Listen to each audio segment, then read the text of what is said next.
Boa noite, internet. Boa noite, Brasil. Eu sou Cris Dias.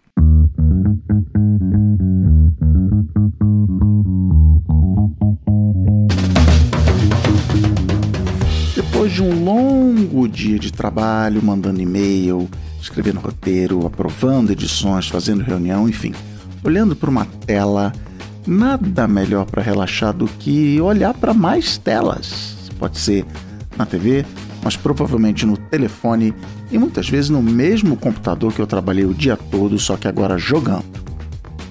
Tá, eu sei, não precisa ser assim. Eu posso ler um livro, fazer, artesanato, nem sei. Só que eu não sei você, eu não consigo, não dá, a cabeça não consegue focar.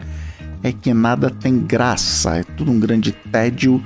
E quando a gente tá com tédio, por menor que seja, faz o quê? Tira o telefone do bolso. Nem futebol eu consigo mais ver direito. Quem tem tempo de ver 90 minutos de pessoas correndo atrás de uma bola, fora os intervalos, né? Como assim, intervalo? O resultado é que eu e muita gente acaba fazendo mais de uma coisa ao mesmo tempo. Olha pra TV, pro telefone, joga alguma coisa ouvindo podcast. O que você tá fazendo enquanto você tá ouvindo esse podcast aqui? Será que a gente tá viciado em dopamina? Segundo o crítico musical americano Ted Gioia, em um artigo que ele publicou em fevereiro, a cultura mundial passou séculos produzindo arte, a criação pela criação em si, para agradar a Deus ou o nobre, que pagou as contas. Mas em algum ponto do século XX, essa arte passou a ser entretenimento. Precisou ser divertida, interessante, capturar a atenção. Foi mais ou menos nessa época, por exemplo, que a política mundial mudou e a gente passou a votar nos políticos mais carismáticos, que iam bem na televisão, especialmente em debates. Até aí, tudo bem, né? Quem não gosta de um filminho ou de uma série divertida. O problema, segundo Gioia, é que na hora que o controle da cultura sai de empresas de mídia e vai para empresas de tecnologia, o grande negócio, o big business, passa a ser a distração. Aquelas coisas que a gente consome só para passar o tempo, só para dar uma risada ou para ver que fofinho aquele cachorrinho. Não existe história, não existe arte, nem conversa, nem sentimento, só a reação, estímulo e conteúdo, essa palavra que nivela toda a produção cultural por baixo. Somos todos criadores de conteúdo, eu, o Luva de Pedreiro ou Martin Scorsese.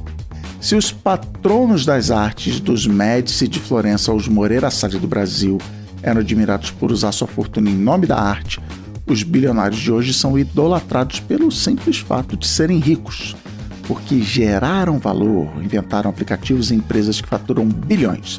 Não precisa de arte. E o melhor jeito de ganhar esse dinheiro é otimizando seus aplicativos para a gente ficar cada vez mais tempo neles, com constantes doses de dopamina, que é um neurotransmissor importante para a nossa sobrevivência, mas que hoje deixa a gente viciado em conteúdo vazio. Só tem um problema de falar tudo isso que eu tô falando aqui. Se tem uma coisa que eu odeio, é ser o cara do antigamente é que era bom, até porque não era, né? Eu não quero ser o saudosista chato, nem o podcaster que chega com uma lista de reclamações para mostrar como o mundo todo tá errado, porque isso também é parte da indústria de distração atual, usar os nossos medos e vieses para gerar mais cliques, mais views, mais play de podcast. Por isso eu chamei para conversar essa semana o Michel Alcoforado, antropólogo e pesquisador de comportamento e cultura, tanto é que ele tem um podcast chamado É Tudo Culpa da Cultura. Além disso, ele é palestrante, comentarista da Rádio CBN e colunista do UOL. Ele me ajudou muito a entender esse cenário atual, o que é verdade, o que é só exagero e o que é melhor eu só deixar acontecer. Além de tudo isso, o Michel também é o cara que me ajudou no dia da entrevista, que você vai ver agora, me ajudou a arrumar na minha cabeça a nova novidade das indústrias Boa Noite Internet, o nosso Clube de Cultura. Pois é, funciona assim, todo mês a gente vai pegar um filme, livro, série, normalmente livro, né, mas sei lá, qualquer coisa que estimula a nossa cultura e inteligência, que não é só distração, e a gente vai conversar junto lá no site do Boa Noite Internet. Não precisa instalar aplicativo nem nada. Agora em agosto a conversa é sobre um livro que tem muito a ver com o episódio de hoje, é o Resista, Não Faça Nada, a Batalha pela Economia da Atenção, que é da americana Jane Odell, meu livro preferido de 2020, que também entrou na lista dos livros do ano do Barack Obama em 2019. Então, a cada semana eu vou resumir 2 capítulos do livro, comentar no meio o que cada história me fez pensar e depois a gente se pega nos comentários. Mas atenção para um detalhe muito importante: se não quiser ler o livro, não precisa, mas se quiser pode, eu leio e comento para você. Acesse aí boanoiteinternet.com.br/clube para ver tudo isso que eu estou falando. Já tem 2 capítulos comentados lá. O primeiro, que é a introdução do livro, já está aberto para todo mundo ver, para você entender como é que funciona. E o melhor, o acesso ao clube já está incluído no seu apoio ao Boa Noite Internet. Eu podia cobrar mais, podia inventar o Resumo Flix, mas não, eu sou alérgico a dinheiro. É só apoiar o Boa Noite Internet e pronto, está liberado o acesso. O conteúdo chega toda semana no seu e-mail. Vem então para o Clube de Cultura Boa Noite Internet. Acesse aí boanoiteinternet.com.br/clube. Passa lá e vem com a gente. É isso. Bora pro papo com Michel Conforado e o mundo dominado pela dopamina. Michel, boa noite, bem-vindo ao Boa Noite Internet. Boa noite, eu fiquei feliz demais por esse convite, hein? Botei até minha melhor roupa. Olha aí, tá vendo? Que estilo. Tem uma história que eu, sei lá, 2 anos atrás fiz um episódio do Boa Noite Internet sobre o meio e a mensagem, sobre o McLuhan, de como, do mesmo jeito que a floresta influencia os animais, os meios onde a gente conta nossas histórias influenciam os meios e não o inverso. E o livro dele é de 67. Em 1985, um outro cara chamado Neil Postman lançou um livro chamado Amusing Ourselves to Death, acho que não tem em português, onde ele basicamente, aí eu vou de novo matar o livro das pessoas, ele basicamente diz que tudo na mídia precisa ser entretenimento. A TV empurrou a gente que tudo tem que ser divertido, tudo tem que ser entretenimento.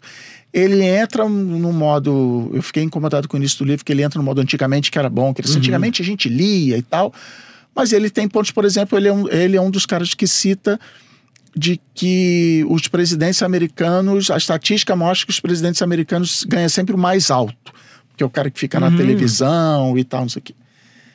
E aí o Ted Gioia escreve esse artigo falando sobre que tudo que era arte, ele fazia uns peixinhos assim, era arte, aí vem um peixinho chamado entretenimento e come a arte, que é o Neil Postman. E que aí vem a diversão, que aí, sei lá, redes sociais há 10 anos atrás, e aí agora a gente está na distração, aí vem o peixão distração, que é tudo a gente na distração. E você tem um podcast chamado É Tudo Culpa da Cultura, e acho que a pergunta é tudo culpa da cultura? Tipo, na minha pauta tá literalmente escrito, então é isso, me abraça aqui, me ajuda, porque eu tô desesperado. O que a gente faz nessa cultura? Quem produz conteúdo que nem eu e você, e que aí precisa fazer coisas cada vez mais respeitando esses peixes, mas quem consome, porque eu também sinto que as pessoas estão ansiosas, mas não conseguem largar, como é que a gente desarma essa bomba? Ou não, ou eu tô viajando e não há nada disso, eu tô só exagerando aqui. Não, eu acho que você tá certíssimo. Eu acho que é tudo culpa da cultura. Eu digo sempre, como carioca que eu sou... Por que o nome é Tudo Culpa da Cultura? Porque é tudo culpa da cultura? Não, é porque é tudo culpa da cultura, mas porque eu queria fazer um posicionamento em relação a um crescimento gigantesco de psicanalistas e psicólogos pra todo lado, botando no teu colo, dizendo que a culpa é tua, do teu inconsciente. E também em relação ao crescimento da economia comportamental, né? A gente viu nos últimos anos esses livros aí que o pessoal do mercado ama, Hooked, Nudged, dizendo que quase tratando a gente como se fosse ratinhos, faça determinado circuito que automaticamente seu cliente, o seu consumidor vai se comportar de tal forma. E aí eu quis dizer, rapaziada, olha, legal o que vocês estão fazendo, só que tem uma dimensão que vocês não estão levando em consideração, que é a cultura. Que é esse HD que colocam dentro da gente no momento que a gente nasce. Porque quando você vem ao mundo, você só tem o hardware, né? Você só tem a massa. Mas aí tua mãe, teu pai, a escola, o exército, a igreja, a televisão, a Xuxa, ficam dia e noite bombardeando você de informações para te dar um determinado drive. Que vai fazer você se comportar de um determinado modo. Então, boa parte dos nossos sofrimentos são culpas nossas. Todo mundo tem que ir pro divã mesmo, cuidar dos seus males e dos seus demônios. Mas eles são também ocasionados e criados pela cultura. E qual é o meu dilema? Cultura é assunto de antropólogo. Não é assunto de psicanalista. E eu tenho respeito demais pelos psicanalistas, admiro demais. Só que eu não posso tomar meia dúzia de sofrimentos ouvidos no divã como se fosse um retrato da realidade. Mas é engraçado você falar isso, porque, sei lá, alguns episódios atrás eu chamei um psicanalista aqui pra falar de cultura. E aí quando perguntaram, ei, você achou legal? Eu falei assim, cara... Eu fiquei com a impressão de que várias vezes ele ia virar pra mim e falar assim, cara, eu sou só psicanalista, eu não sei, mas ele foi, o Lucas foi super educado, ajudou e tal, eu acho, mas ele sempre responde assim, não, olha, não é psicanálise, não sei o que, você fala, cara, eu chamei a pessoa errada. Eu admiro demais o trabalho dos meninos da Float Vibes, como chega Float Vibes, Isso, porque eles têm uma tradição de pesquisa e depois eles migraram pra psicanálise, então acho que eles fazem uma mistura interessante. Mas eu não posso dizer, por exemplo, que alguém que ficou lendo Lacan e sentado no banco do consultório, possa dizer o que é a vida. Só pelos sofrimentos que ouviu. Porque tem uma dinâmica da cultura que não é consciente, no sentido de que eu não posso perguntar pra você por que a gente tá vivendo essa merda que tá vivendo, você vai me dizer, mas ela tá rocheada de um conjunto de porquês que, de certo modo, influenciam e determinam o nosso comportamento. E quando a gente olha pra essa distração, e esse jogo todo que você tá vivendo agora, isso é culpa da cultura. E de um mundo que a gente não inventou há 10 anos atrás com as redes sociais. Isso é culpa de um mundo que foi inventado na virada dos anos 70 para os anos 80, com a expansão de uma palavrinha que certamente os ouvintes aí já passaram por ela em algum momento, que é a do neoliberalismo. Tá. E que é o... já estão pegando em arma aqui, não. E o que é o neoliberalismo, né?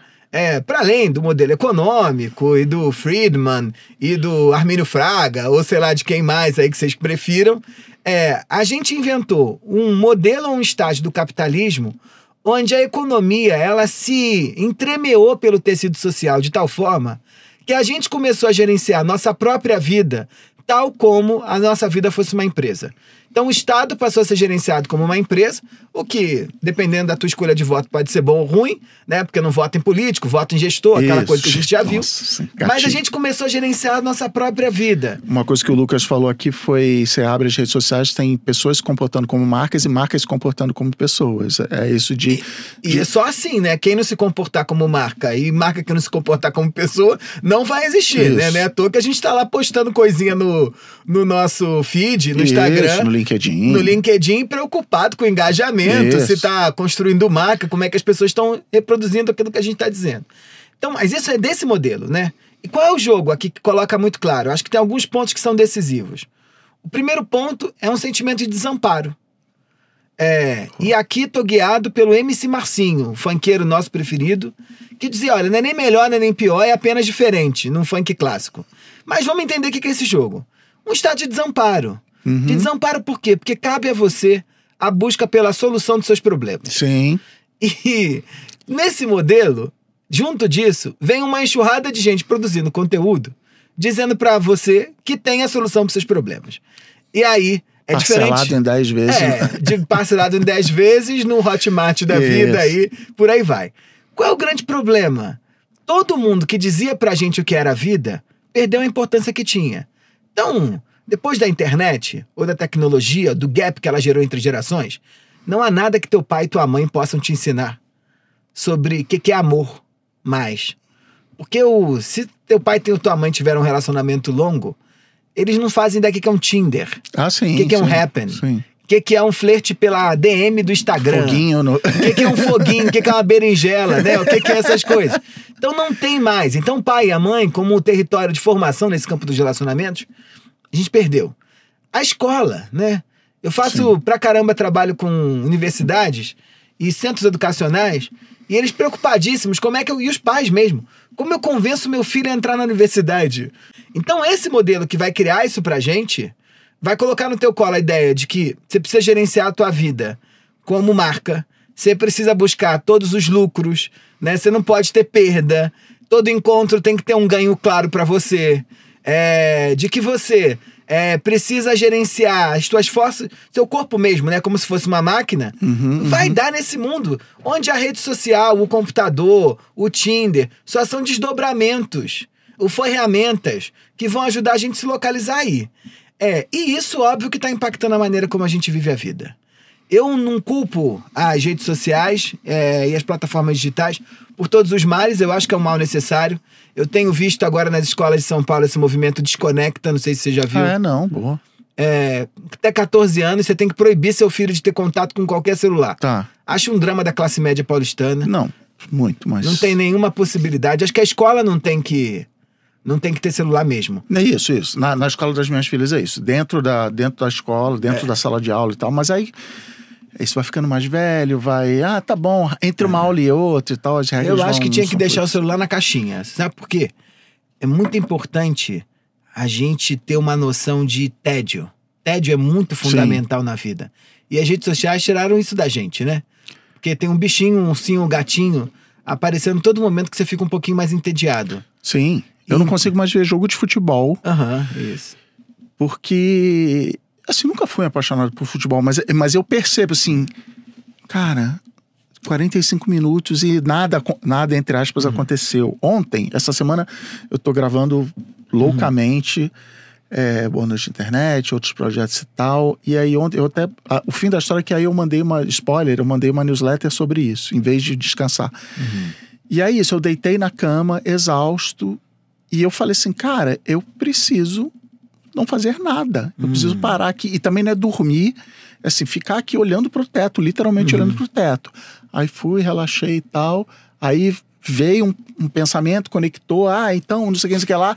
Aí, cara, eu peguei o computador, abri, escrevi uma newsletter e mandei. E aí eu me chicoteei, mas ao mesmo tempo, é isso aí, vamos lá e tal. Porque é isso. E outro fenômeno que eu vejo também nisso se chama One Piece. One Piece é uma série de TV que tem literalmente mais de 1000 episódios. E aí eu falo, legal, vou ver One Piece. E eu viro para meus amigos e falo, como vocês conseguiram ver 1000 episódios de One Piece? Porque, por outro lado, eu sou da geração X. Eu falei assim, não dá pra ver 1000 episódios de One Piece. Aí eu comecei a entender que eles veem One Piece jogando, não sei o quê. Como abajur. É isso, tá ali. Aí eu falei, não, legal, entendi. Vou fazer isso. Aí sentei no sofá, botei o computador no colo, acho que eu precisava pesquisar alguma coisa, não lembro o que precisava fazer, e botei One Piece na televisão. Não consegui. Aí eu não consegui. Eu falei, não, ou eu presto atenção no que está acontecendo no One Piece, ou na outra tela aqui. Só que aí o One Piece é chato, porque o One Piece é também famoso por enrolar. Então eu tô perdido nesse meio do caminho do tédio. Entre o tédio e a distração. De novo, me abraça. Eu não sei. Mas isso não vejo como um problema, não, assim.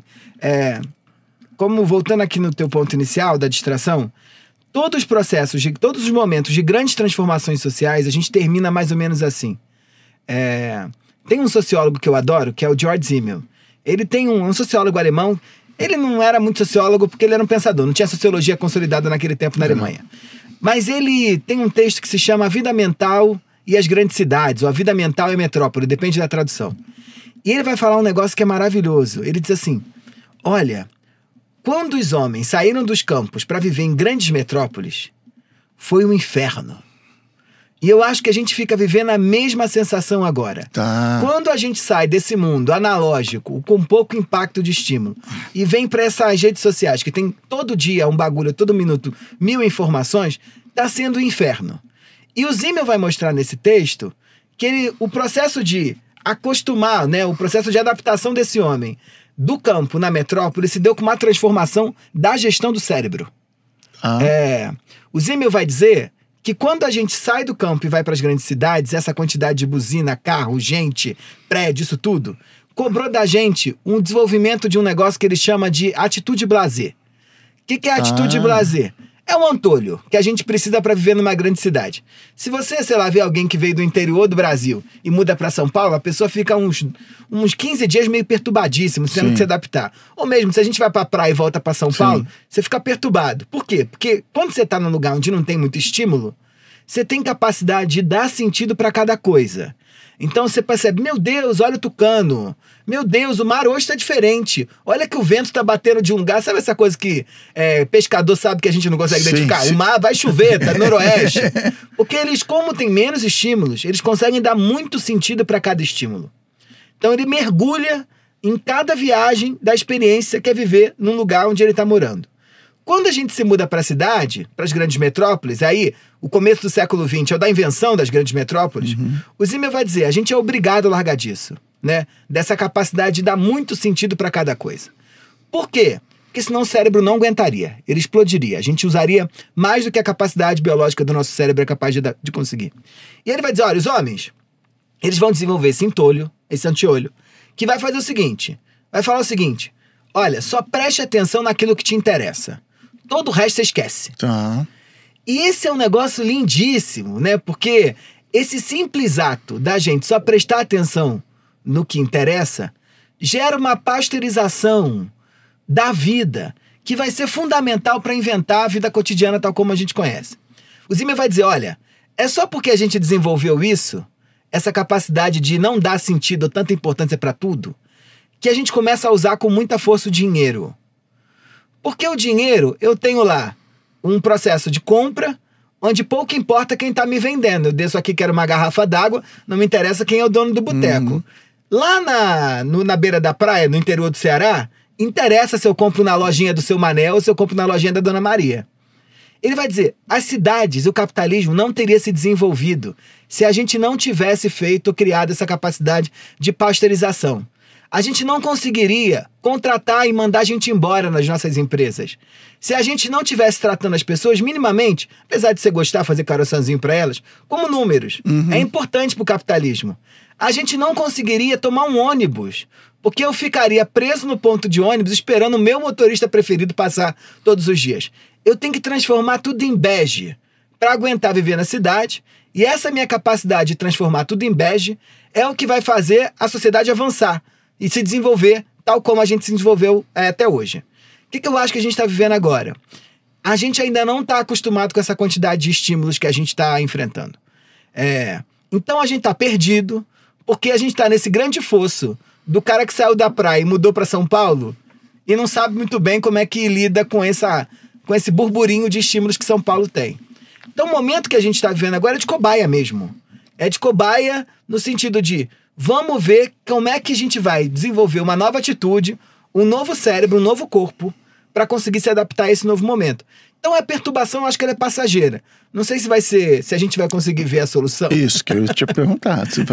Quanto tempo? Me dá um prazo aí. Não sei se a gente vai conseguir ver a solução, mas eu acho que a gente vai se acostumando com elas. E o momento que a gente está vivendo agora, eu acho que ele é um momento onde você está atrapado a dois grupos, assim, né? O passado e o futuro. Então, tem o pessoal que está dizendo antigamente era muito bom, e eu fico pensando para quem tem filho em 2024, o desafio que é, porque você olha a criança e você fica comparando com a sua infância, Sim. E não é um pouquinho de diferença, é muita diferença. Sim. E aí você fica querendo impor para essa criança a tua infância, que pra mim é o que o Desconecta faz. Tá. Não dá, né? Eu entendo que tem que ter limite, mas também você tem que criar um filho pro mundo. Então... Não, eu dou um passo a mais de geração nisso, que é assim, meus pais, quando foi ter televisão na casa dos meus pais, eles já eram adultos. Não é que assim, não tinha, não, assim... Então, aí é um pulo maior ainda, que aí, quanto mais velho, mais é essa história do antigamente que era bom, porque esse cara é um salto, não é que não tinha internet, tinha videocassete, tinha televisão, entendeu? Meu avô não devia ter nem luz elétrica. Claro. Entendeu? Então é um pulo muito grande, mas eu vejo, por exemplo, o movimento que você falou, Desconecta e tal, de que os caras do Vale do Silício, os filhos não podem ter tablet nem telefone, eles colocam, né, nesse isolamento, viver a vida bucólica e bichinhos e fazenda e tal. Por quê? Porque eles sabem o mal que as suas plataformas... Eles são herdeiros. É só assim, né? O grande desafio que a gente tem... Mas ele vê um perigo no próprio produto dele? Óbvio que ele deve ver, mas igual a gente vê perigo na Coca-Cola, igual a gente vê perigo no cigarro... Vai falar da Coca-Cola, né? Igual a gente vê perigo, sei lá, né? Em usar o Wi-Fi, que não descobriram, mas isso não deve fazer bem também. Também é. Eu acho que sim. Mas eu acho que tem um fato que eles são herdeiros, né? Tá. Por uma questão que é fundamental. O desafio de uma família, de um pai e de uma mãe... é criar um filho que seja força produtiva e consumidor. E se para ser força produtiva e consumidor vai precisar de tela e rede social, sim, minimamente é um papel do pai ou da mãe, aos seus modos e às suas escolhas, introduzir o seu filho dentro desse terreno. Só pode dizer não tô no mundo quem não tá no mundo, herdeiro não tá no mundo. Eu adoro gente que não tem rede social. Sim. Eu adoraria também. Sim. Eu não sei você. Isso. Mas eu, sabe assim, João Moreira Salles não tem rede social. Isso. Adoraria. Se eu tivesse 5% ou 1% do dinheiro do João Moreira Salles, talvez eu não tivesse. Talvez não, tenho certeza que eu não teria também. Isso. Mas você tá no Twitter ainda? Eu tô, mas eu não posto nada, eu só olho. Não, eu nem olho, assim, e tá me fazendo muito bem. Eu olho, assim, quando me mandam um link, né? Sei. Eu fico, saiam do Twitter, eu leio, abro o link, leio e respondo, sai do Twitter e tal. Sim, mas é isso, a gente já teve pessoas entrevistadas aqui, a gente faz um collab lá no Instagram. Não tem Instagram. Eu falei assim, pô, que bom que você não precisa ter Instagram. E eu fico todo dia, hoje de manhã, eu falei assim, cara, esse Instagram, puta trabalho, não me gera nada, não sei o quê. Aí eu vou, abro os analytics, não, gerou 37 cliques, então beleza, então vamos lá. É isso, mas é porque o que, de novo, vendo que eu vou cair na armadilha do antigamente era bom, antigamente, seja 1900, seja 1500, existia uma visão de ego, mas assim, eu vou ser o patrono das artes, você é um pintor, você é Michelangelo, eu vou bancar você. Não porque eu acho que a arte é bonita, até tem, mas assim, que lá na reunião do Country Club lá, eu vou tirar onda que eu fiz um museu com meu nome e tal. Tem gente que fala até que é uma coisa de sentimento de culpa do Carnegie, que criou o Carnegie Hall e tal. Quase falei que o nome dele era Carnegie Hall, inclusive. Então você não era julgado pelas pessoas. Era meio um jeito de expiar seus pecados. Não, eu sou um capitalista safado, mas eu fiz um museu, eu patrocinei Basquiat, eu fiz isso, eu fiz aquilo. Então você não era admirado pelas suas indústrias, você era admirado pela sua filantropia. Hoje a gente pulou isso e o Elon Musk é admirado porque ele é rico. O Mark Zuckerberg, por mais odiado que ele seja dentro da nossa bolha, ele é rico. Então as pessoas pularam essa etapa, e aí eu volto no peixinho do Ted Gioia de que a arte, de novo, pro bem e pro mal, com todos os abusos, Harvey Weinstein e tudo, ela era controlada por uma classe minimamente artística de Hollywood, de Florença, de Veneza e tal, e agora ela é controlada pelo Vale do Silício, que não, até por força da quantidade de conteúdo publicado, não imputa nenhum valor artístico naquilo. É número, é like, é conteúdo, é tempo de retenção em tela. A medida é, as pessoas estão passando tempo, mais ou menos tempo vendo meu aplicativo. A cultura no sentido Lei Rouanet da coisa, a arte sofre com isso, faz parte dessa transição que você está falando, ou abre mão, desapega e vai... Eu acho que sofre, e acho que a filantropia do Elon Musk quer dizer, sem fazer nada, que a gente precisa ter uma renda mínima porque vão acabar com os empregos mesmo. Eu acho que tem uma coisa que é importante, que está tanto antigamente quanto hoje, que os ricos investem nesse tipo de coisa que não dá retorno financeiro por conta da sua reputação. Isso. Só por isso. Isso. E acho que a gente tem uma migração interessante hoje, não só nos Estados Unidos, mas no Brasil também, de ricos deixando de investir em arte para poder criar reputação e começando a defender o combate à desigualdade para defender reputação. Então, é rico criando... Os resultados a gente não sabe muito bem, nem porque que vai dar muito bem. Não, e do mesmo jeito que incentivar a arte não necessariamente dava resultado, então tudo bem. Mas eu acho que mudou um pouco o game. Os ricos no Brasil ainda estão muito vinculados, né? Eles se organizam, porque o que acontece? Os clubes dos museus, eles são muito parecidos com o Country Club. Eles vão pra lá não pela arte, mas pela possibilidade de encontrar gente tão ricas quanto eles, que compram arte, por isso que são ricas. Então é muito mais pelo encontro e pela possibilidade de troca e networking do que pelo investimento em arte em si. Mas eu tenho me chamado muita atenção dessa preocupação de rico com desigualdade. Não, faz eu acho sentido. Que tem uma coisa que é importante, que eles estão com medo, se os abismos ficarem tão grandes e mandarem a gente, ao invés de comer croissants, comer brioche, isso. Vai dar alguma coisa ruim, né? Porque já deu. Bom, isso. Antigamente era bom mesmo. Vai dar alguma coisa ruim. Então esse papinho de gente do mercado financeiro preocupado com desigualdade, bilionário criando pacto contra a fome, investimentos pesados em ONGs ou lideranças do terceiro setor para promoção de qualquer coisa na favela. Me parece que é cheiro de pneu queimando. É que nem eu falando obrigado pro ChatGPT. Eu tô só me protegendo pra revolta. Não, mas é legal você falar isso, porque uns 5, 6 anos atrás eu tinha um chefe americano, economicamente de direita, e ele falava, não, mas veja bem. E ele me explicava matematicamente o neoliberalismo. Não, olha só, faz todo sentido. Eu falei assim, cara, você pode estar até certo, mas assim, na hora que a guilhotina chegar, assim, ela vem da insatisfação das pessoas. Você não vai chegar lá, a guilhotina tá parando na porta da sua casa, você vai puxar sua planilha e vai mostrar que eu gero empregos e não sei o quê. Cara, ela vem da revolta das pessoas e essa bomba eu vejo cada vez mais se armando e a galera vai falar, não, mas eu tenho, olha aqui, minha fundação. Saiu um dado da Oxfam, que é essa instituição que pensa desigualdade no mundo todo. De 2000 a 2024, a fortuna dos 5 homens mais ricos do mundo cresceu 14%. E os 5 bilhões de pessoas mais pobres do planeta, ou seja, mais da metade do planeta, perdeu renda. Sim. Então, tipo, não vai dar, né? Essa bomba tá sendo armada. E não vai ser açãozinha, né?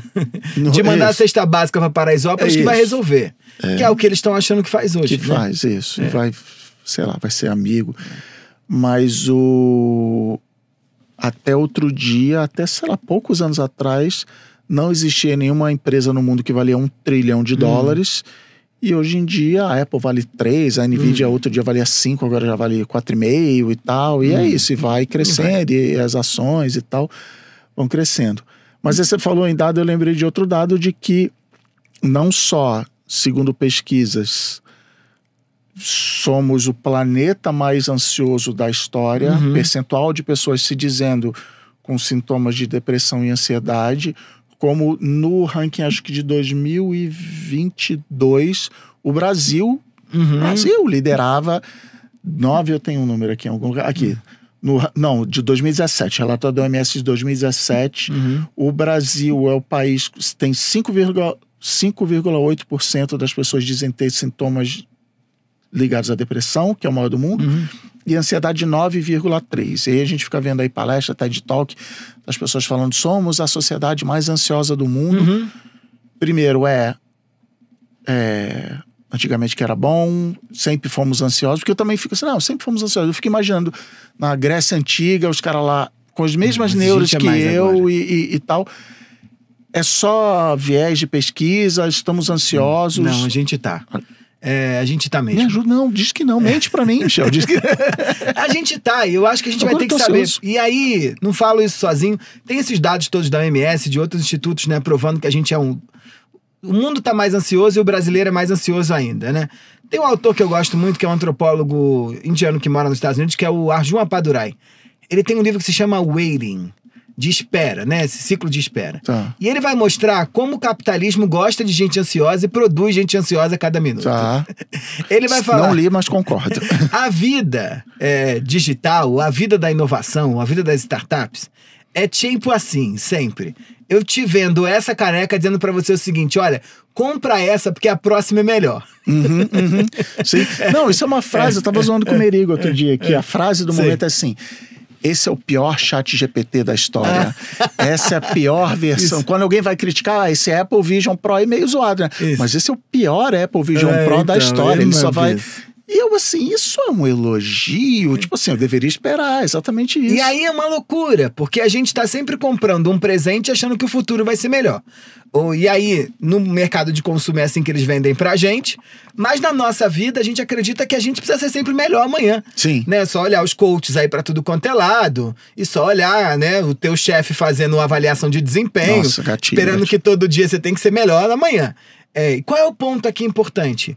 Interessa ao capitalismo gente ansiosa, porque os ansiosos são aqueles que vivem no hoje aquilo que deveria ser o amanhã, o que eles acreditam ser o amanhã.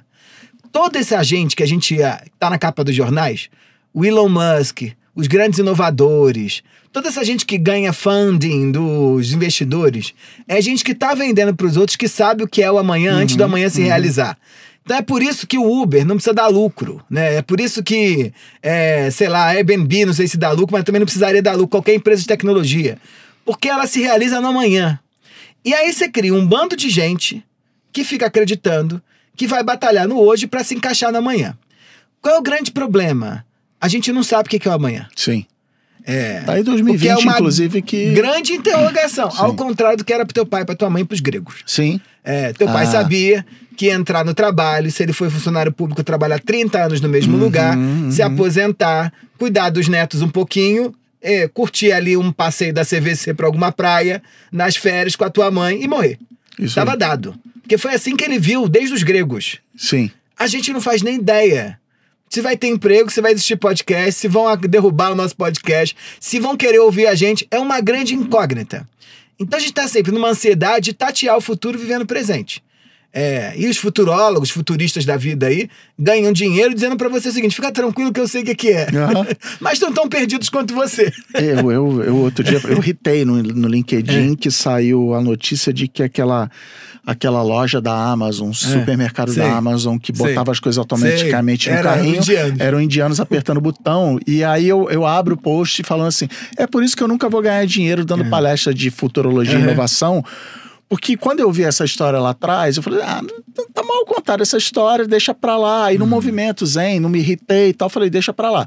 Mas eu ia nos lugares e via, olha, o Uber e Airbnb, então é bingo de palestra, né? Olha o Uber, não sei o quê. Eu assim, o Uber não deu lucro, ele deu lucro acho que ano passado pela primeira vez.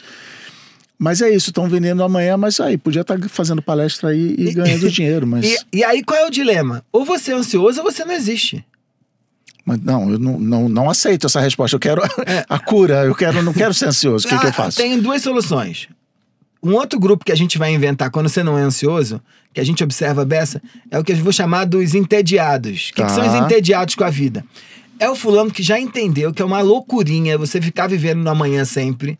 E ele vai estar ali fazendo o que ele faz todo dia a mesma coisa, com a expectativa de que não descubram que ele está fazendo todo dia a mesma coisa. É o que o David Graeber, que é um antropólogo que morreu, vai chamar de bullshit jobs. Bullshit jobs. Que é um emprego que o fulano sabe que o emprego dele não serve pra nada. E ele vai dizendo que o capitalismo vai inventando cada vez mais isso. Sim. Fulano sabe que o emprego dele não serve pra nada. Todo mundo sabe, mas ele fica assim, tomara que não falem isso. O David Graeber destruiu minha vida quando lançou esse artigo depois do livro. Né? Porque é muito impressionante, né? E aí, o que eu acho... Ele ainda fala que... Ele fala assim, quais são os empregos que não são bullshit? Repara que são os que pagam pior. É lixeiro, motorista de ônibus. E aí, não, ele começa falando assim, quer saber se o seu job é bullshit ou não? Fala assim, vou entrar em greve amanhã. Então, aí eu trabalhava em agência na época. Todos os publicitários vão entrar em greve amanhã. O mundo vai falar assim... Vai lá, amigão, caguei. Motorista de ônibus vai entrar... Não pode, a lei da greve, serviço essencial. Mas o motorista de ônibus ganha uma miséria, o lixeiro ganha, enfermeiro ganha miséria, e publicitário, ou CEO, ou os bullshit job... Pode existir tranquilamente. E assim, qual é o dilema? Pra mim, né, pelas pesquisas que eu tenho feito, isso é quase como se fosse um movimento de tração pra baixo. Então os ansiosos, se deixarem de ser ansiosos, vão ficar entediados e vão viver aquela vidinha que eu brinco que é a vida do analista, sabe? Que tá ali, quer virar diretor? Não. Quer virar CEO? Não. Eu quero ficar aqui, pegar meu filho na escola, não sei o quê, e tá tudo bem. Só que qual é o dilema? Se você não faz nada, o sistema por si só te leva pro terceiro grupo, que é o que eu chamo dos deprimidos, tá? E não é depressão no sentido psíquico ou biológico. É gente agarrado no passado. Então, você sabe bem disso, que é o que você falou que antigamente era muito melhor. Todo mundo aqui tem um amigo que foi melhor aluno na escola e depois não deu certo profissionalmente. Você encontra com ele e só fala da escola.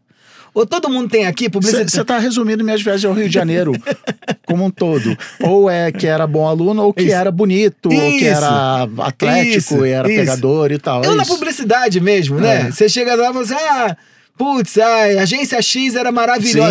Que saudade da publicidade naquele momento. O Márcio Oliveto publicou uma coluna semana passada falando exatamente isso. A efervescência dos corredores e tal, antigamente que era bom. Eu entendo. Tá certo aí. E que bom que ele pode se dar o direito de estar nesse lugar, né? Sim. É porque tem dinheiro suficiente pra não precisar ser ansioso. E não, ele inclusive bota assim, tem tempo que eu não vou ao Brasil, mas aqui em Londres me chegam notícias, é fácil, né, amigo? Pô, tá aí de Londres. Beleza. Então, acho que esse é um negócio importante. Mas você tá falando isso, você falou da avaliação de performance e dos ansiosos, porque uma crítica que eu me faço muito é que, sem querer, eu vivo de um dia pro outro, mas assim, eu não faço planejamento de longo prazo nem da pauta do Boa Noite Internet. Eu fico assim, não, cara, você tem que planejar, você tem que pensar na manhã, não sei o que, não sei o que lá. E na hora que você tá falando, me lembrou disso, e eu falei, que legal, então eu não sou ansioso. Mentira, porque eu sou ansioso. Mas aí você tava falando, você foi puxando, inclusive o papo de pessoas que viram marcas e marcas que agem como pessoas, e imagino que você também, eu sou de vários grupos de WhatsApp com 200 pessoas, 250 pessoas, e fica o papo rolando solto com um monte de pessoas que algumas você conhece, outras você não conhece. E aí rolou um papo meses atrás, zoando americanos que estão tirando o off-site do casal, pega uma estrutura corporativa, vou pegar minha equipe, vou pro Guarujá e a gente vai tocar tambor e vai fazer cerâmica, e fazendo isso pro casal, e a gente, no Brasil a gente só vai pra praia e tal, mas aí acho que semana passada rolou um papo meio sério, que era assim, não, eu peço feedback pros meus parceiros. Aí eu assim, caraca, o que São Paulo tá fazendo com as pessoas? Eu entendo, tem que conversar, tem que... Olha, não gostei, aquela posição que você me botou, doeu, tá tudo certo, não é pra... Mas me incomodou do jeito que a pessoa contou, só faltou formular assim, você pode, por favor... E as pessoas falam assim, não, é isso, eu pergunto, eu quero saber, e aí eu peço pra me ensinar, não sei o quê. E eu me senti mal, porque eu entrei nessa período, não, legal, Vamos pegar o exemplo mais básico, mais genérico assim. Será que eu beijo bem? Vou perguntar pra minha esposa, eu beijo bem, você gosta, que lá. Mas aí eu caí nessa noia A vida é performance. A vida... E eu acho que tem um grande problema nessa questão que você traz, que é a vida total como performance, e aí o nosso coreano preferido aí, né, o Tio Han, que ninguém sabe falar o nome dele. Pô, obrigado. Da Sociedade do Cansaço. Eu fico com vergonha de dizer que você vai falando isso muito bem, mas eu acho que tem um negócio importante, é que na geração anterior, e podia ser pior também, eu acho que era pior talvez. Você tinha aí os campos da sua vida e você escolhia quais que você queria ganhar. Tá. Então, sei lá, o meu pai e o teu falam assim, olha, meu papel aqui é trazer dinheiro pra essa casa. Eu não vou ficar com meu filho o tempo todo que eu preciso ficar, né? A minha mãe ficou sobrecarregada? Ficou. Mas ele disse, olha, meu campo é o profissional, aqui o financeiro é isso que eu vou dar conta.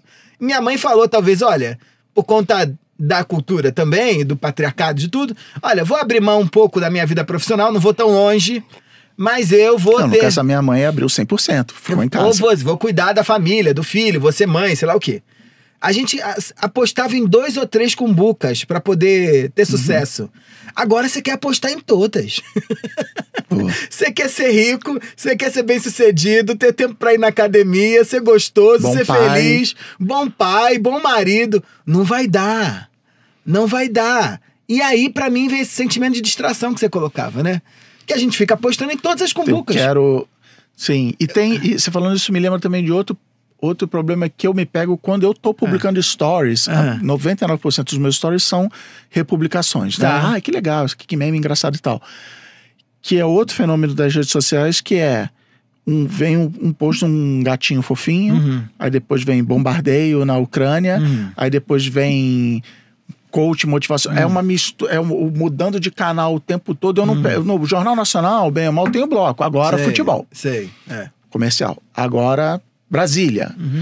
Legal. Agora, sei lá, mundo, moda, sei lá. Você tem as separações. No feed, é isso. Como ser um bom pai, risadinha de gato, como ser um bom funcionário, dica, olha o livro, olha o Boa Noite Internet falando de não sei o que tal. É uma troca de canal. Vou culpar o neoliberalismo de novo. Por favor. Porque eu acho que tem uma questão que é fundamental no neoliberalismo, que é tudo junto no mesmo lugar. A gente tem uma compressão... Tudo. A gente tem uma compressão de referências e de atividades e de opções, tudo no mesmo ponto. É isso que a gente valoriza. Então a gente gosta da Amazon, porque é a loja que vende tudo. Sim. A gente gosta do Tinder porque tem todo mundo lá. E a gente gosta, por exemplo, sei lá, do feed do Instagram ou do Twitter, isso aqui, porque são vários assuntos ao mesmo tempo no mesmo ponto. Esse modelo de, sem levar em consideração a origem das coisas, a divisão de assunto, ou qual tema pertence a qual campo, é típico desse mundo que está tudo comprimido. Vou te contar uma história que olha que maravilha. Olha como a cultura vai moldando uma subjetividade, que vai marcar os nossos afetos, vai marcar nosso modelo de compra, vai marcar nosso consumo de informação ou conteúdo na internet, mas vai marcar sobretudo a sexualidade. Eu entrevistei no outro dia um antropólogo que é o Vitor Hugo Barreto, e ele estuda festa de orgias entre homens. São 200 homens que se reúnem em casas em São Paulo e no Rio de Janeiro para transar durante 8 horas, 10 horas. E o mais legal é que eu perguntei para ele, Vitor, por que as pessoas vão lá? Né? E aí ele me disse, eles vão pela putaria. Aí eu falei, legal, mas o que é a putaria? Porque o antropólogo está sempre preocupado em entender os sentidos das coisas. Legal. E ele me disse, olha, a putaria é aquilo que não é um romance. Aí eu falei, ele falou, se entre esses 200 homens, 2 caras estiverem se gostando muito e só se pegando sozinho, vai chegar alguém e vai dizer que, irmão, aqui não é romance não, aqui é putaria. Bom. E ele diz, o que as pessoas vão buscar nesses espaços? Ter 200 homens à disposição, permitindo que eles vivam uma quebra da experiência cotidiana de tal forma que ele não precisa encontrar 200 pintos separados pelo planeta. Ele encontra tudo num só lugar, num só momento, numa experiência condensada, num único processo, que é sair da minha casa e ir lá. Isso é que define a nossa vida. A gente vai pro LinkedIn porque tá tudo lá. Sim. A gente vai pro Instagram porque tá tudo lá. É a maneira como a gente se relaciona com o mundo. Então, um passeio no museu, ou a série que você tava falando do Piece de 1000 episódios, não faz muito sentido sozinha. Porque eu vou estar só num lugar. Um passeio no museu é uma revolução quase. Porque eu vou estar só num lugar. Um parque só não, eu preciso estar no parque com o anel, com o relógio, com o meu tênis preferido. Tirando foto, vendo o conteúdo dos outros, comparando a minha performance com o dos vizinhos. Eu preciso ter tudo num só lugar. E aí fica distraído mesmo. E atormentado. E a famosa pergunta, como desligar isso? Ou, não é, ou relaxa e vai na correnteza, desliga? Eu acho que a gente vai resolver isso, tá? Voltando lá no Zimmel, eu acho que o processo que a gente está vivendo agora é um processo de transformação da nossa subjetividade de tal modo que talvez só na virada do século XIX para o século XX a gente viveu. Tá? Do mesmo modo que o cara que saiu do campo foi trabalhar na fábrica, e da fábrica mudou para a cidade, teve que também ficar atormentado. E a gente tem relatos disso, né? Se você pega os autores do romantismo, né? Do Brasil, da literatura brasileira romântica, do século XIX do século XIX, eles falavam do mal do século, que era a depressão, né? E os caras estavam atormentados por aquela sensação de mal-estar, que era uma sensação de mal-estar que foi imposta pelo tempo, pela cultura. E eu acho que a gente está vivendo a mesma coisa agora. Por quê? Estamos tendo que moldar uma nova subjetividade. E nesse modelo, eu acho que a separação entre natureza e cultura, ela se esfacela por completo. Então a cultura vai impactar tanto no funcionamento do nosso corpo, no funcionamento do nosso cérebro, no funcionamento da maneira como a gente gerencia a nossa máquina, de uma forma que a gente não viveu antes. Então a gente vai precisar adaptar o corpo para aguentar viver a vida que a gente está vivendo. A gente não está adaptado. Nesse jogo, eu tenho falado pra caramba da dopamina, né? E não só eu, né? Você já falou de vários livros que foram lançados. Tem o da Lembic, Nação Dopamina. Tem um outro que acabou de sair pela Intrínseca, se eu não me engano, chama Molécula Dopamina. Que são vários neurocientistas que estão pensando por que a dopamina ganhou essa importância muito grande. Você lembra que no passado, há uns 10, 15 anos atrás, a gente falava de serotonina como a grande do momento, né? Mas agora é a dopamina. A dopamina, ela é o neurotransmissor do nosso tempo. Ela é um neurotransmissor que a cultura pede. Sim. São vários neurotransmissores, que é o neurotransmissor do caça-níquel, né? Mas enfim. É o neurotransmissor do caça-níquel, é o neurotransmissor da recompensa imediata, é o neurotransmissor do prazer instantâneo, da putaria, do pornô, é o neurotransmissor do caça-níquel, como do jogo do tigrinho. É o neurotransmissor da meta batida todos os dias no trabalho. É o neurotransmissor que o mundo pede da gente. E eu, durante essa pesquisa, eu fui conversar com vários neurocientistas e psiquiatras. E eles me falaram um negócio que eu amei. Eles disseram que quando você começa a estimular a produção de um neurotransmissor com mais frequência no seu corpo, você gera um fenômeno no cérebro mesmo, que eles vão chamar de apoptose. Tá? Que é o seguinte, se tem muita dopamina no meu cérebro, os neurônios dopaminérgicos, eles dizem, rapaziada, isso aqui tá muito pesado pra gente. A gente vai se matar. A gente faz um suicídio coletivo. Você perde neurônios dopaminérgicos, né? E é por isso que você fica viciado. Cada vez você precisa de maiores doses, né? Que você fica apostando em mais quantidade para ter o mesmo efeito que você tinha no passado, como uma droga mesmo. Mas um dos neurocientistas que a gente entrevistou falou que um negócio muito importante, que quando a gente tem muita apoptose desses tipos de neurônios, e os neurônios dopaminérgicos estão aqui na parte mais desenvolvida do cérebro, a gente vai dar uma preponderância diferente pro balanço da organização do nosso próprio sistema nervoso do nosso cérebro. Então a gente está matando a parte mais desenvolvida do nosso cérebro e valorizando e dando mais importância para esse cérebro mais primitivo. E aí o que ele falou, que é algo que a Nação Dopamina coloca e outros livros colocam também. Gente com muito dopaminérgica tem grande recompensa, tá com prazer, muito feliz, sei lá o quê, ou porque toma bolinha, ou porque tá vivendo uma vida que produz mais dopamina. Mas fica a gente mais agressiva. Porque eu dou mais importância a uma parte do cérebro mais primitiva, com muitas aspas, né? E fica mais agressivo, fica mais violento, fica mais impulsivo, se joga mais. E num mundo que nada faz sentido, o que a gente precisa é de gente impulsiva.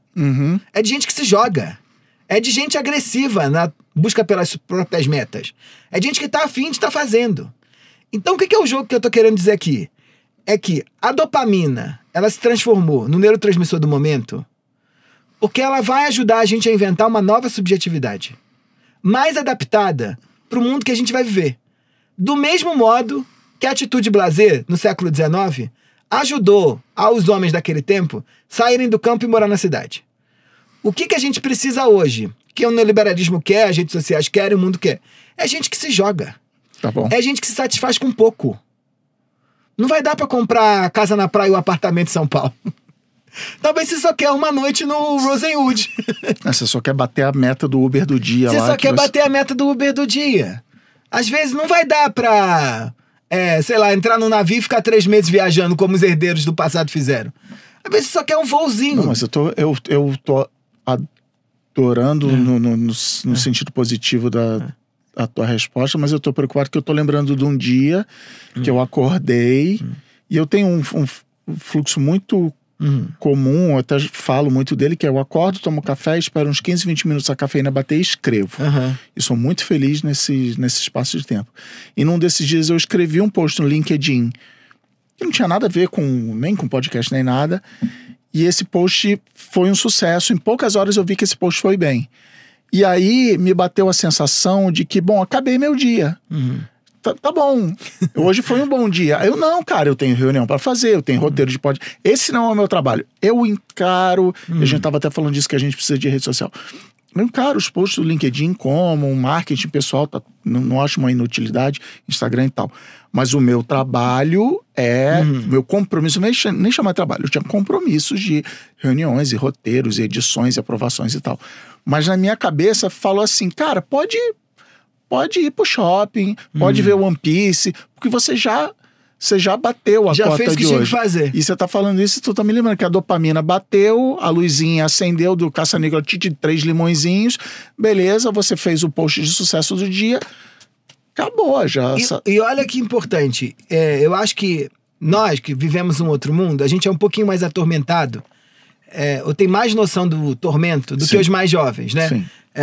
Porque olha que interessante, como eu preciso de mais dopamina para aguentar essa vida cotidiana que a gente vai vivendo, e a dopamina, ela no funcionamento normal do seu corpo, ela tem uma produção média lá X, eu vou ter que inventar um estilo de vida que me ajude a ter mais dopamina correndo no meu cérebro. Então o que acontece? A gente vai inventando um tipo de gente que inventa um novo modo de vida para ter o retorno que precisa de dopamina no cérebro. Então é um tipo de gente do quê? É um tipo de gente que ama TikTok e gosta menos do Instagram. Porque o TikTok é uma rede social dopaminérgica. Né? Vídeos pequenos com algoritmo poderoso entregando só aquilo que você quer ver. A gente vai comprar um montão de bugiganga na Shein e na Shopee. E vai ficar feliz pra caramba Em cada passo da entrega. Comprou, aceitou, chegou, porteiro entregou, subiu no elevador, abriu o pacote, mostrei nas redes sociais o pacote, não coube em mim, fui num grupo.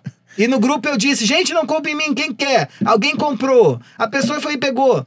E aí eu compro outra bugiganga e faço outro ciclo totalmente igual. A gente vai inventando uma vida que cabe na produção de dopamina, alimentação. Os jovens da geração Z, eles têm um processo de alimentação completamente distinto das outras gerações.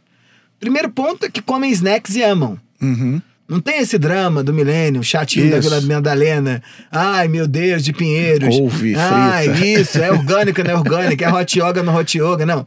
O cara tá lá no Burger King, no McDonald's, tomando um monte de gordura. Ficam vendo esses vídeos de mukbang. Não sei se você já viu. Como é que é? Não. Jovens coreanos que comem quantidades enormes de comida, magérrimos. Ficam pirando no SRM, ASMR, isso. Que é dopamina. É dopamina. Porque eles precisam dessas quantidades enormes de dopamina. Por quê? Porque o resultado, o retorno tem que ser no agora. Você imagina o que você é? Acordar, tomar tua taça de café, escrever um post no LinkedIn e se perguntar pra que serve essa merda. Sim, que eu ainda faço. Então é isso, vou parar de perguntar. Mas a minha filha, assim, que é, pra que eu vou pra escola hoje? Não é uma pergunta que tem que ser feita. A dopamina tira isso da gente. É porque a coisa se coube por si só. É um vídeo pornô no Xvideo de 3 minutos. É que ela se pergunta por que eu vou pra escola, porque não tem a dopamina lá. Então, se não tem a dopamina lá, eu vou dormir, porque, enfim, o corpo precisa dormir. Eu sei, e tal. mas o ponto é que quanto mais dopamina a gente tem, ou quanto mais experiências dopaminérgicas a gente tem, menos a gente se preocupa com esse futuro longo. Sim. E mais eu me preocupo com esse futuro. Sim. Me bastou um post no LinkedIn. Você nem para pra pensar que amanhã vai ter que fazer outro. Isso, não. E que não vai engajar porque a plataforma não vai entregar. O dono do LinkedIn é o filho da puta. Não vai se preocupar com isso. Hoje funcionou, que bom. Hoje funcionou, é isso. E tá bom por hoje. É isso. E aí, essa é a vida que a gente vai ter que talvez de algum modo inventar daqui pra frente. Porque é um tormento não ter futuro. Porque você estava falando dos caras que vendem o futuro e da caneca e tal, que a próxima caneca vai ser melhor. E o Yuval Harari, ele fala que o capitalismo é o sistema econômico que acredita num futuro melhor, e o exemplo que ele dá é assim, eu vou virar para uns 1000 anos atrás, para o senhor feudal, fala assim, me dá dinheiro, parte da sua riqueza, porque eu vou fazer um negócio aqui, porque amanhã vai ser melhor. E o senhor feudal fala, o que te garante que amanhã vai ser melhor? Pode ter uma guerra, pode ter uma peste, pode ter o fim do mundo e tal. E o capitalismo, não, me empresta seu dinheiro, que eu vou pegar um navio, vou lá comprar pimenta, vou voltar, então... E ao longo do tempo, e eu li isso até como um elogio, assim, eu acho o Yuval um cara bem de centro, assim, mas assim, legal, que legal, realmente, bem aplicado, o capitalismo é otimista. Mas agora você tá me colocando num ponto assim, mas a gente precisa inventar esse novo jeito, mas existe um sacrifício, só se chega no novo jeito com sacrifícios no caminho dessas pessoas que estão indo na frente precisando cada vez mais dopamina, aí elas vão caindo no caminho e quem vem atrás é que vai curtir o futuro. Então, mas aí que eu acho que que eu concordo com você, assim. Eu acho errado a gente achar que uma vida dopaminérgica é uma vida terrível. Tá. Do mesmo modo, sei lá, que o cara que tava capinando quintal no Brasil do século XIX, quando olhou para São Paulo, gigante no começo em meados do século XX, vai dizer, meu Deus, jamais vou pra São Paulo, o que é isso? Que vida é aquela? Tanta gente que a gente vê aí pensando nisso. Sim. Eu não acho. Agora, o que acontece é que é diferente. E esse modelo, esse que é o ponto importante pra mim, esse modelo de uma vida pautada pela dopamina tem suas razões. Sim. E essa pessoa, sem juízo de valor, no hoje, ela consegue ter uma entrega de mais conforto psíquico. Depois não sei, aí não me interessa. Mas aí os psicanalistas que vêm aí depois resolver. No hoje, melhor. Porque se eu passo a mesma coisa com você, que você. Porque quando eu posto alguma coisa lá no Instagram e o vídeo vai bem, eu falo, ufa, deu certo hoje. E eu fico por 5 minutos achando que a minha vida deu certo. Aqueles 5 minutos valem demais. Agora, se eu fico imaginando, meu Deus, e se o Instagram acabar? né? E se ninguém quiser mais saber de antropologia? E se eu não tiver mais nada pra falar? Sim. E se meu estoque de coisas pra falar acabar? Como é que vai ser? Eu não aguento, eu não vivo. Eu não consigo fazer nem esse post no Instagram. Ou nem esse post no LinkedIn. Não, você me lembra de uma outra história que eu já contei isso. Eu sempre tive problema, contei isso acho que hoje, inclusive. Sempre tive problemas com a avaliação de performance da empresa. Que era assim, agora vão decidir se eu sou merecedor do amor dos meus pais e de Deus ou não. Eu tinha crise de labirintite. E tinha um cara que era da equipe de vendas, eu não era da equipe de vendas, mas era um cara que tinha bônus, inclusive, baseado na quantidade de vendas, que é o 20 do bônus de internet, o Camilo. E ele falou assim, cara, todo início de semestre zerou a conta. Então eu fui muito mal nesse semestre. Dia 1º de agosto, cara, tá tudo certo. Você começa do zero. E na minha cabeça era o contrário, assim, legado. Não, cara, mas eu mandei muito bem em janeiro, eu tenho que usufruir desse legado e tal. Então é meio esse ciclo que você tá falando do post do Instagram ou da dopamina em geral, é isso.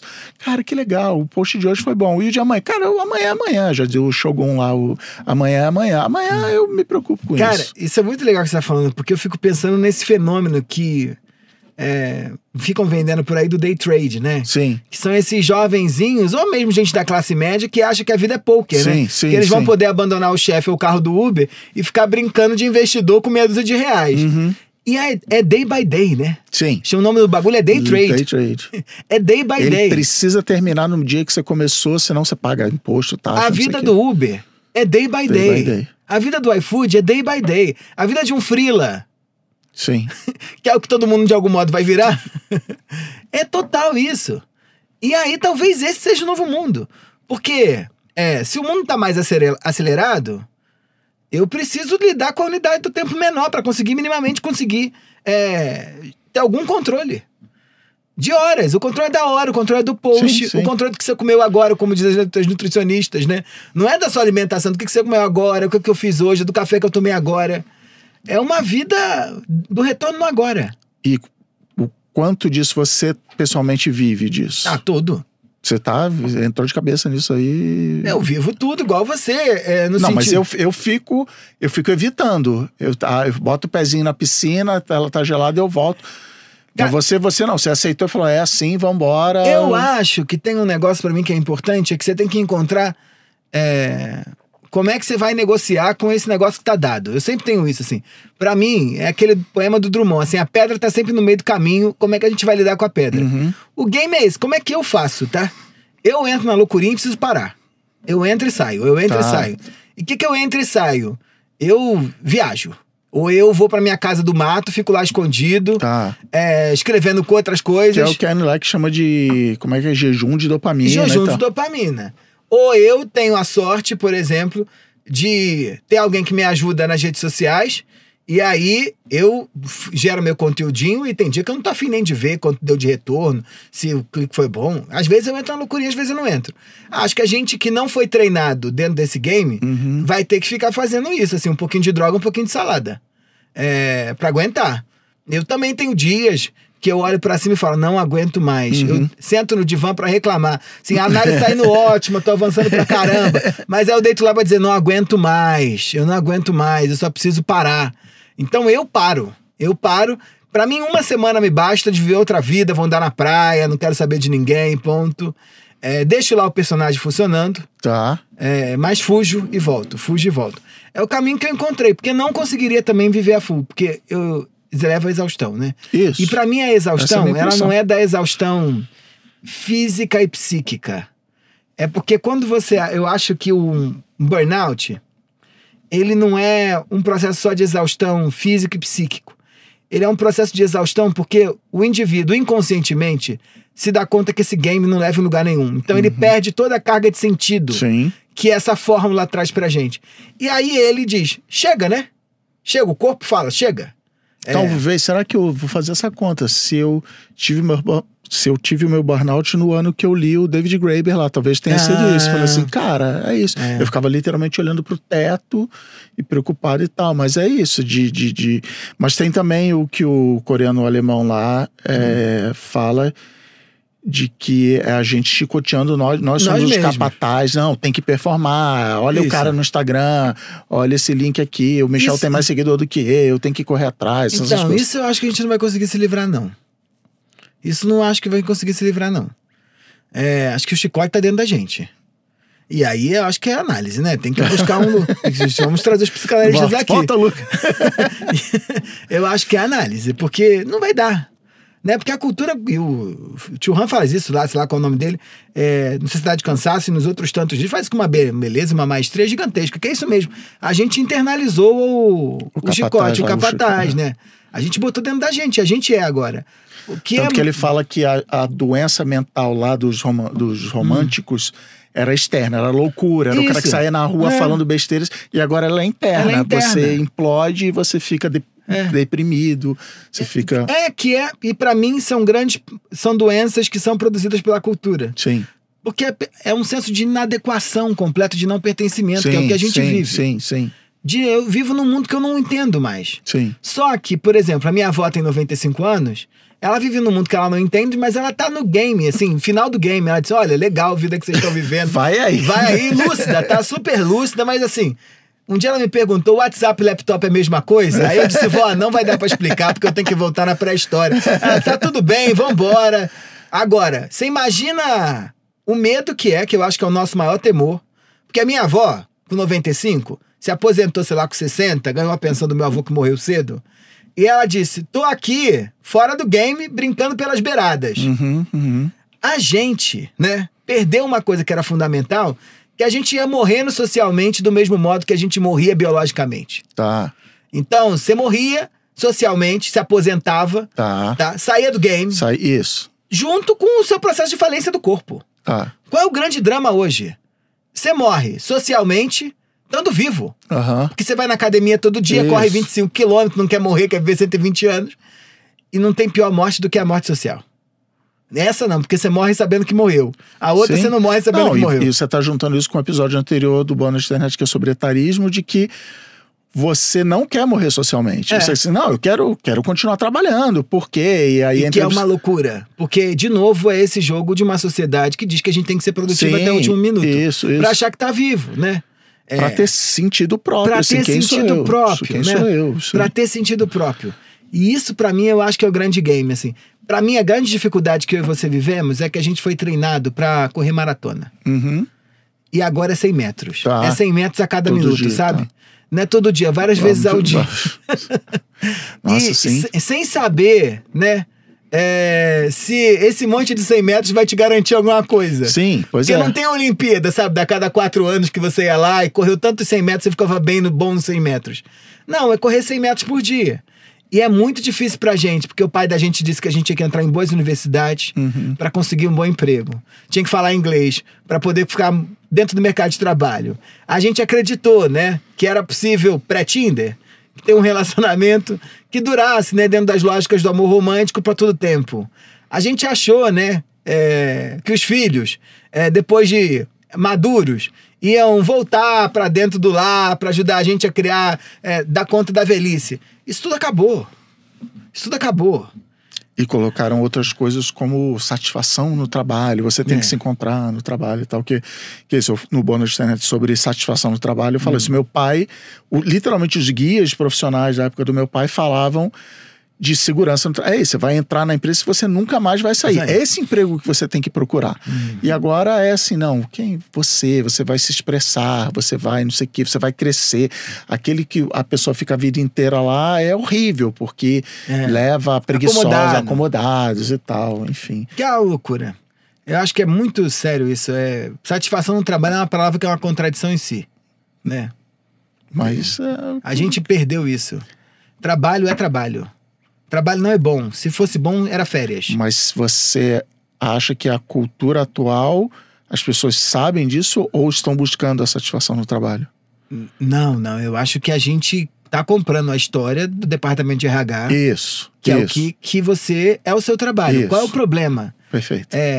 Pra mim, que é seríssimo. O teu pai e o meu devem ter tido empregos que eles não gostavam a maior parte do tempo. Mas eles estavam lá, era pela casa de praia, pela escola do filho... E por poder sair pra tomar cerveja com os amigos depois do futebol. Isso aí. Tava dado. O que aconteceu com a gente? Eles disseram pra gente que a gente tinha que ser feliz no trabalho. Eles cagaram já com essa geração, né? E aí, qual é o problema? A gente começa a ver uma transformação muito grande no mundo do trabalho, onde as pessoas não compram mais o que você faz. Elas compram quem você é. O que você posta. O que você é. Então as pessoas estão comprando com soft skills ou com mad skills tua capacidade de comunicação, tua capacidade de resolução de problemas. Isso é você. Tu tá vendendo nacos de subjetividade. Tu não tá vendendo mais braço.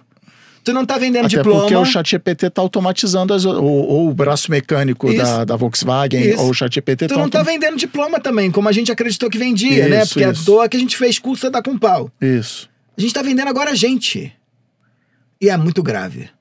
Porque se antes o cara te mandava embora porque ele achava que você não tinha um bom currículo, você se matriculava no MBA da GV e moldava teu currículo. Agora, se ele hoje te manda embora porque você tem dificuldade de contato interpessoal, você não sabe falar, você resolve problema com lentidão, ele tá mandando você embora. É você que não serve. É você que vira um inútil, lá como o Harari fala. E pra mim isso é gravíssimo. Não, isso é gravíssimo. O segundo episódio do Boa Noite Internet, você não é o seu crachá, que é isso. Eu, 2018, peço demissão do Facebook, porque não tava dando conta. E a culpa, o chicote que fica eu não dei conta. Porque aí você tá falando, eu devia ter aguentado mais, eu devia ter negociado mais, devia ter sido mais flexível, eu devia ter sido mais filha da puta que fosse pra pisar na cabeça dos outros. Mas a culpa é toda minha. Eu não aguentei e pessoas ficaram lá anos e se aposentaram e não sei o que lá. Muito bem. Michel, chegou a hora, muito bom ficar aqui o dia inteiro. Não sei, sentimentos confusos, se eu tô otimista, se eu tô pessimista. Não, lembra do Marcinho. Não é nem melhor nem pior, é apenas diferente. Não, mas é verdade. É o que é, né? É o que é. Momento, saiba mais. Algo que a pessoa já surtou. Dá dica aí da sua terapia, não, brincadeira. Quem quiser se aprofundar nisso, você já citou um monte de coisa. Eu vou botar todos os links lá na descrição. Inclusive, os episódios do Boa Noite Internet, já falei de bullshit jobs e tal. Então vai ter uma longa lista. Mas, sei lá, um filme, uma série, outro livro, TED Talk, podcast. Cara, eu tô agora ouvindo a beça um podcast que acabou de terminar. Feito pela Rádio Novelo e pela revista Piauí, que é o Desiguais, que foi feito pela brilhante Carol Pires. E ela passa por alguns pedaços. Da X Democracia. Putz, genial. Carol é genial, já tinha feito o Retrato Falado lá sobre o Bolsonaro. E agora fez esse. E ela vai atravessar alguns temas onde as desigualdades sociais produzem verdadeiros abismos no Brasil. E um episódio que eu gosto muito é sobre o trabalho. Porque ela fala que a gente, no trabalho, a gente é impactado sobretudo pela desigualdade do sonhar. Tem gente que pode sonhar e tem gente que não pode. Sim. Ela tem um episódio muito legal sobre etarismo também. Boa. De como é que a gente envelhece com barreiras completamente distintas. E como é que educação e dinheiro interferem no teu processo de envelhecimento. Então, um tema que me preocupa sempre é desigualdade. Eu ouvi esse podcast e amei. Boa. Michel Cuforado, muito obrigado por vir aqui. Boa Noite Internet. Eu que agradeço, me chama mais vezes, hein? Boa, fechou. Semana que vem não, obrigado. Olha. Ninguém aguentaria. O Boa Noite Internet é um podcast da Ampera. A produção, pesquisa e edição de roteiro são da Ana Maron. A edição de vídeo é da Clara Ishikawa e a produção executiva é com o Gui Pinheiro. Até o próximo episódio.